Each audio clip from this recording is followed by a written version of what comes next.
সেনাপ্রধানের দিক থেকে মূল ভেটোটা ছিল যে ডক্টর মোহাম্মদ ইউনূস কেন, why not any other person. Doctor Mohammad ইউনূসের নামে মামলা আছে, তিনি একজন কনভিক্টেড পার্সন।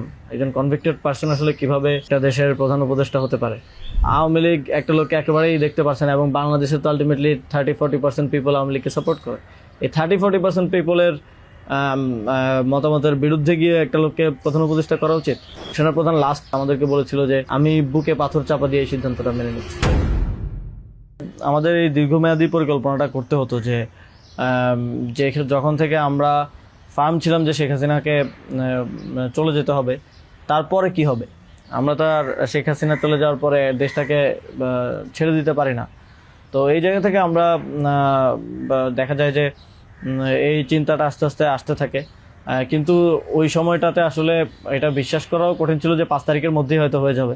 আমাদের তো এমনকি সশস্ত্র অভ্যুত্থানের প্রস্তুতিও ছিল। 5 তারিখ যদি আমরা সফল না হতাম, হয়তো আমরা অস্ত্র তুলে নেওয়ার ঘোষণা দিতাম, এবং নাহিদ ভাই ভিডিও বার তো রেডি রেখেছিল, আমিও কি ঘোষণা দিব সেটাও রেডি ছিল। তবে এর আগে আমরা এটা অনুভব করি যে পরবর্তীতে আমরা আসলে দেশটার আসলে কি হবে শেখ হাসিনা চলে যাওয়ার পরে। সেই জায়গা থেকে মানে এটা কোনো কালেকটিভ ডিসিশন এরকম ছিল না, এমন না যে আমরা মিটিং করে ডিসিশন নিয়েছি যে ডক্টর ইউনূসকে প্রধান উপদেষ্টা বানানো হবে বা এরকম কিছু। তখন আমার মূলত যোগাযোগ হয় ইয়ের সাথে, যে যোগাযোগ হচ্ছিল আমেরিকান এম্বাসির কয়েকজনের সাথে। এর পাশাপাশি হচ্ছে সাবেক ছাত্রদলের এক বড় ভাই আছেন শামীম ভাই, উনি মিরপুরে অর্গানাইজার হিসেবে খুব ভালো ভূমিকা পালন করছিলেন। তো ওনার সাথে আমার যোগাযোগ হচ্ছিল। উনি মূলত ওনার যোগাযোগটা ছিল মূলত মুশফিকুল ফজল আনসারি ওনাদের সাথে আর কি। তো ওনার মাধ্যমে আমার ডক্টর আলী রিয়াজ, তারপর হচ্ছে বদির আলম মজুমদার স্যারদের সাথে যোগাযোগ হয়। ওনাদের সাথে আমি কথা বলি। 1 তারিখ যখন আমরা আমাদেরকে ডিবি থেকে ছেড়ে দেওয়া হয়, সেদিন প্রাথমিক কথা হয়, কিন্তু 2 তারিখ মূলত আসল কথাবার্তা শুরু হয়। ওনাদের সাথে কথা বলে এবং ওনাদেরকে তখন আমি জিজ্ঞেস করছিলাম যে ডক্টর মোহাম্মদ ইউনূস কি আসবেন কিনা যদি আমরা আহ্বান করি। তো সবার একটা কমন কথা ছিল উনি আসবেন না, কারণ ওনাকে এর আগেও তো অনেকবার চেষ্টা হয়েছে আহ্বান করার। ওই 24-এর নির্বাচনের আগেও একটা আলোচনা ছিল, এবং এর আগেও 19 সালের দিকে একটা আলোচনা ছিল। এর আগেও যখন তত্ত্বাবধায়ক সরকার ছিল তখনও ওনাকে আনার চেষ্টা করা হয়েছিল, বাট উনি সবসময় পলিটিক্যালি থেকে রিফিউজ করেছেন, দূরে থাকতে চেয়েছেন।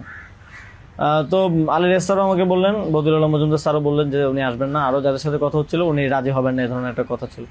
বাট আমি সরাসরি ওনার সাথেই কথা বলতে চাই, এবং তখন হচ্ছে শামীম ভাই আমাকে ওনার বর্তমান যে পিএস সাব্বির ভাইয়ের নাম্বার দেন। তো সাব্বির ভাইয়ের সাথে যোগাযোগ করার পর সাব্বির ভাই আমাকে বলেন যে আমি তো স্যারের সাথে নাই। তো স্যারের সাথে মঈন চৌধুরী নামের একজন তখন স্যারের প্রাইভেট সেক্রেটারি হিসেবে কাজ করছিলেন। তো সাব্বির ভাই আমাকে মঈন চৌধুরীর নাম্বার দেন। মঈন চৌধুরীর সাথে আমি যোগাযোগ করি 2 তারিখ কি 3 তারিখ হবে, এবং ওনার সাথে আমার কথা হয়। এবং উনি তখন বলছিলেন যে স্যারের একটা ছোট সার্জারি আছে। স্যার তখন ফ্রান্সে ছিলেন। তো সার্জারি আছে, এবং পরবর্তীতে আমি ওনাকে মেসেজগুলো ক্লিয়ার করার চেষ্টা করি যে আমরা চাচ্ছি এমনটা। তো উনি স্যারের সাথে কথা বলেন। স্যার আমাদেরকে পরে একটা মেসেজ পাঠান যে তোমরা যেটা করতেছো আমি তোমাদের সাথে আছি আর কি। এটা হচ্ছে 2 তারিখের দিকে স্যার একটা মেসেজ আমাদেরকে পাঠান থ্রু মঈন চৌধুরী, কিন্তু তখনও কথা হয়নি। স্যারের সাথে আমার প্রথম কথা হচ্ছে, মানে আমি বারবার ইনসিস্ট করছিলাম সরাসরি কথা বলতে, কারণ সবাই অনুৎসাহিত করতেছে যে স্যার আসবেন না, আদার অপশনস দেখার জন্য, প্রধান উপদেষ্টা হিসেবে অন্য কাউকে দেখার জন্য অনেক নামও আসতেছিল, অনেক নামও সাজেশন আসতেছিল। কিন্তু আমার চিন্তাটা ছিল যে আমাদের যে অর্থনৈতিক ভঙ্গুর পরিস্থিতি, তারপরে একটা বিশেষ পরিস্থিতিতে আমরা সরকার গঠন করলে সেটার জাতীয় আন্তর্জাতিক যেই স্বীকৃতির ব্যাপার আছে, এগুলো আসলে ডক্টর মোহাম্মদ ইউনূস ছাড়া পসিবল হবে না।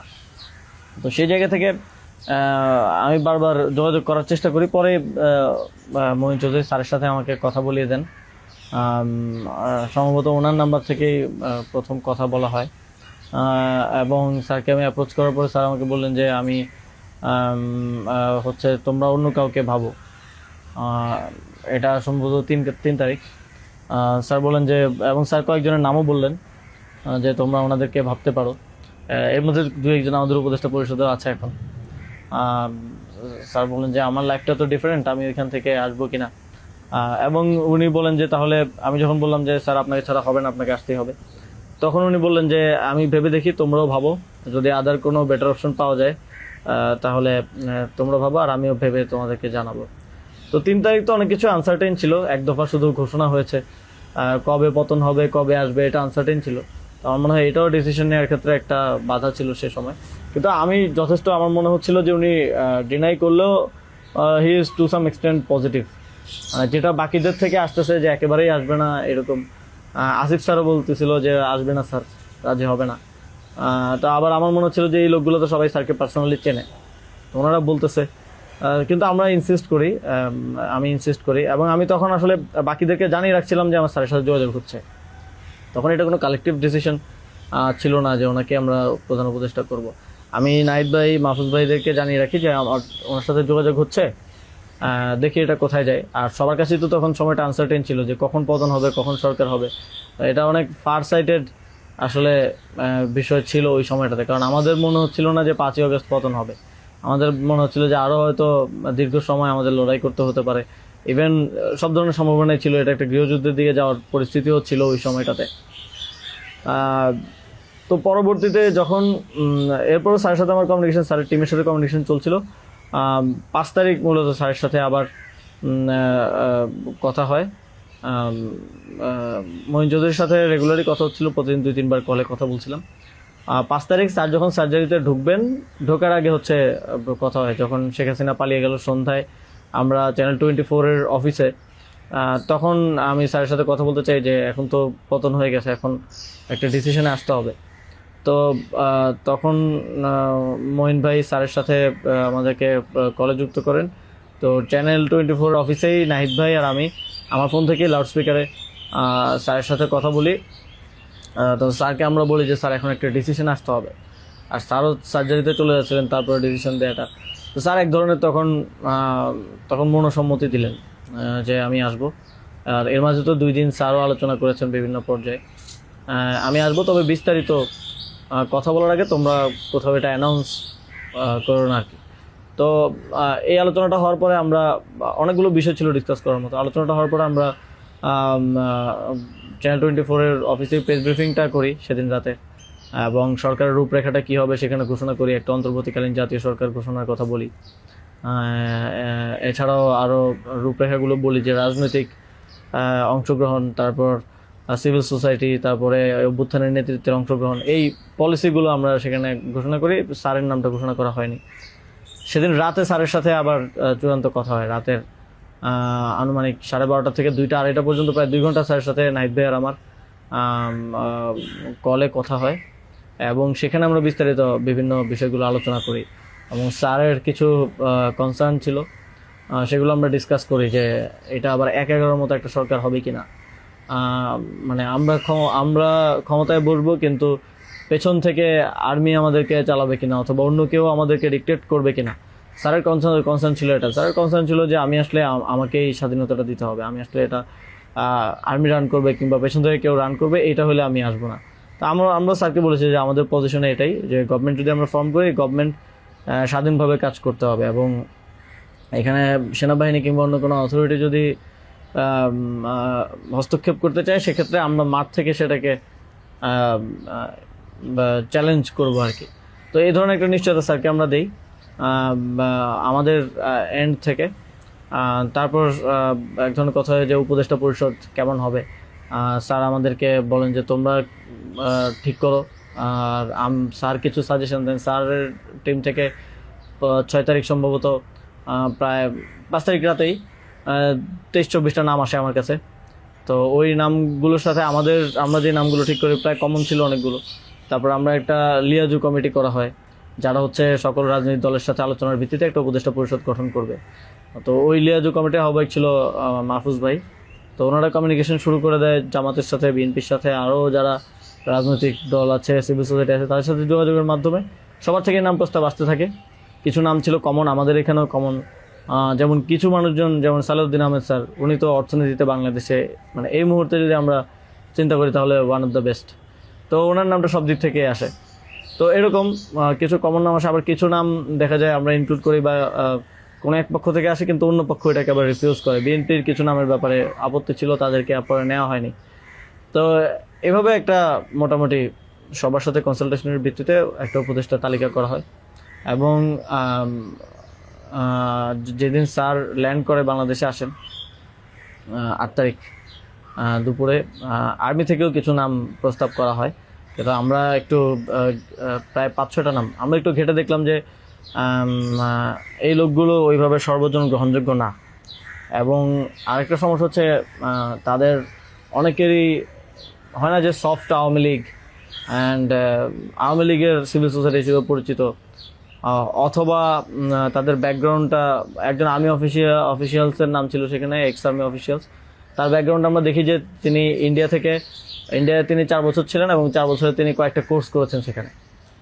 সো আবার ওনার ব্যাপারে জনমত হচ্ছে র কানেক্টিভিটি আছে। তো ওই নামগুলো আমরা কেটে দেই এবং সেখানে আর্মি কিছুটা নাকশ হয় যে এই নামগুলো কেটে দেওয়ার পরে। এবং ওই স্যারের সামনে রেখেই, কারণ স্যার ওই যখন ভিভিআইপি লাউঞ্জে স্যার ছিলেন এয়ারপোর্টে, তো স্যারের সামনে রেখে আমি আর আসিফ স্যার নামগুলো কেটে দিই যে এই নামগুলো তো আমরা দেই নাই। সেখানে আর্মি চিফও ছিলেন। তো আমাদের ইয়েটা ছিল এটাই যে আগের রাতে আমরা যেটা কথা বললাম যে এই উপদেষ্টা পরিষদে যদি আর্মির লোকজনই বেশি থাকে তাহলে তো এটা দিন শেষে আর্মি ব্যাগ আবার 111 টাইপ গভর্নমেন্টই হচ্ছে। সেই জায়গা থেকে আমরা এই নামগুলো নিতে চাইনি। তবে সেখানে আমরা যুক্তি দিয়েছি যে কারণ সবার প্রোফাইলটা যখন আমরা একটু ঘাটাঘাটি করেছি দেখেছি সবারই কোনো না কোনো প্রবলেমেটিক এলিমেন্ট সেখানে আছে। হয় তার র কানেক্টিভিটি হিসেবে জনমত আছে, মানুষের মধ্যে গুঞ্জন আছে, অথবা তার আওয়ামী লীগের সিভিল সোসাইটি হিসেবে পরিচিতি আছে। তো এই ধরনের একটা বিষয় ছিল ওই 5-6টা নামের মধ্যে, যে কারণে আমরা সবগুলো নামই প্রায় কেটে দিয়ে শুধু একটা নাম আমরা রেখেছিলাম সিএসটি উপদেষ্টা যিনি আছেন। কারণ আমাদের কাছে মনে হচ্ছে ওইটা সেন্সিটিভ জায়গা এবং দেশের এরকম একটা ট্রানজিশন টার্মাল সিচুয়েশনে যেহেতু আর্মি পুরোপুরি আমাদের পার্বত্য অঞ্চলের সমস্যাগুলো ডিল করে, তো সেখানে তাদের কথাটা রাখা উচিত। সেই জায়গা থেকে ওনার নামটা আমরা রাখি, শুধু আর্মির প্রপোজাল থেকে বাকিগুলো কেটে দেওয়া হয়। তো এভাবেই একটা এবং এছাড়াও আরেকটা ইয়ে ছিল যে 6 তারিখ আর্মির সাথে আমাদের একটা বৈঠক হয়, 3 বাহিনী প্রধান তারপর রাষ্ট্রপতি, প্রায় 4 ঘন্টার একটা বৈঠক হয়। যেটার মূল কথাটা ছিল যে সেনাপ্রধানের দিক থেকে মূল ভেটোটা ছিল যে ডক্টর মোহাম্মদ ইউনূস কেন, why not any other person. তো আমরা আমাদের জায়গায় অ্যাডামেন্ট ছিলাম, বিকজ আমরা তো 5 তারিখ রাতেই ঘোষণা দিয়ে দিয়েছি যে doctor Mohammad Yunus will be the chief adviser of the next interim government. এবং সেটা এক ধরনের বৈপ্লবিক কায়দায় আমরা ভিডিও বার্তা দিয়ে ঘোষণা দিয়ে দিয়েছি, আমরা কোনো নিয়মের কিংবা সংবিধানের তোয়াক্কা সে সময়টাই করে নেই। কিন্তু উনি বারবার বলার চেষ্টা করছিলেন যে ডক্টর মোহাম্মদ ইউনূসের নামে মামলা আছে, তিনি একজন কনভিক্টেড পারসন। একজন কনভিক্টেড পারসন আসলে কিভাবে হতে পারে, একটা দেশের প্রধান উপদেষ্টা হতে পারে। তো আমরা যখন এগুলো ডিবাঙ্ক করতেছিলাম কথাগুলোকে যে এগুলো তো আওয়ামী লীগের সময়ের পলিটিক্যালি মোটিভেটেড মামলা, এই মামলা তো দেখা গেছে সবার নামে পাওয়া যাবে, আমাদের নামেও আছে। তো এটা বলার পর আবার ওনারা আরেকটা কথা বললেন যে সোসাইটির একটা বড় অংশ তো আসলে ওনাকে হেট করে, এবং বড় অংশ বলতে উনি তখন সরাসরি বলেছেন যে আওয়ামী লীগের অন্তর্বর্তীকালীন সরকারটা তো সবার কাছে গ্রহণযোগ্য হতে হবে। এখন আওয়ামী লীগ তো ডক্টর মোহাম্মদ ইউনূসকে 2 চোখে দেখতে পারে না, একদম অপছন্দ করে। তো এখন এই আওয়ামী লীগ একটা লোককে একেবারেই দেখতে পাচ্ছে না, এবং বাংলাদেশে তো আলটিমেটলি 30-40% পিপল আওয়ামী লীগকে সাপোর্ট করে। এই 30-40% পিপলের মতামতের বিরুদ্ধে গিয়ে একটা লোককে প্রধান উপদেষ্টা করা উচিত। তো আমরা তখন বললাম আওয়ামী লীগ এমন কিছু না যেটা নিয়ে এখন আমাদের কনসার্ন হওয়া উচিত। আওয়ামী লীগকে আমরা পরাজিত করেই এই প্ল্যাটফর্মে আসছি, এখানে আমরা বসছি। আওয়ামী লীগ কি চাইলেও না চলে এটা এখন আর ম্যাটার করে না কোনোভাবেই। কিন্তু উনি বারবার এই কথাটা ঘুরে ফিরে বলতেছিলেন যে এই সরকার তো একটা নির্বাচন আয়োজন করবে, এই জন্য বিএনপি আওয়ামী লীগ সবার কাছে এই সরকারের গ্রহণযোগ্যতা থাকা প্রয়োজন। আওয়ামী লীগ তো প্রধান ডক্টর মোহাম্মদ ইউনূসকে একেবারেই দেখতে পারে না, ওনাকে আওয়ামী লীগ মেনে নেবে না উনি আসলে। কিন্তু আমাদের কথা ছিল যে আওয়ামী লীগ তো এখন আর এই মুহূর্তে ডিসিশন মেকিংয়ে আওয়ামী লীগ ম্যাটার করে না। একটা গণহত্যা ঘটনার পরে সে কি ভাবলো বা তার কি পজিশন, দ্যাট ডাজন্ট ম্যাটার।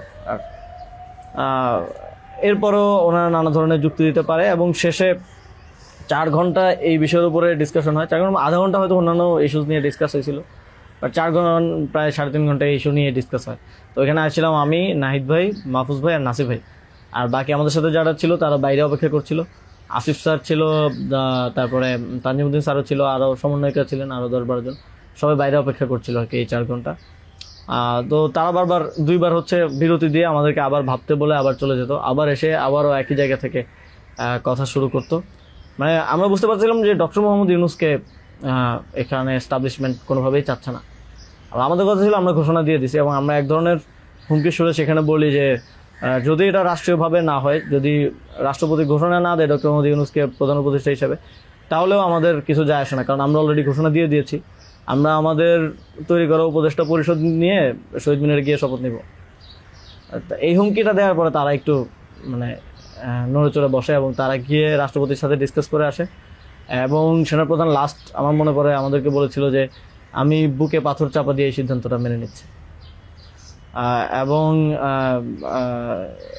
তো আমাদের জায়গাটা ছিল খুবই রিজেক্ট, যে ডক্টর মোহাম্মদ ইউনূসকে না আনতে পারলে এখানে একটা শক্ত সরকার গঠন করা পসিবল হবে না। এবং আর্মির যেই মোটিভেশন ছিল, এটা আবার 1-11-র মতো একটা সরকার গঠন করার তাদের মোটিভেশন ছিল।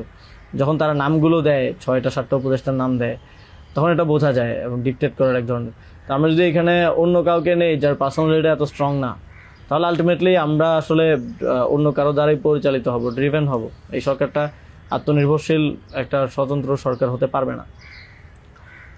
তো তারপর তো ঘোষণা দেয়, রাষ্ট্রপতি ঘোষণা দেয় ডক্টর মোহাম্মদ ইউনূসকে প্রধান উপদেষ্টা হিসেবে 6 তারিখে, এবং 8 তারিখ হচ্ছে পরবর্তী উপদেষ্টা পরিষদটা গঠিত হয়। 8 তারিখ শপথ অনুষ্ঠানটা হয়। স্যার যখন সার্জারি শেষ করে দেশে আসেন, তারপর ওই দিন সন্ধ্যায় সরকারটা গঠিত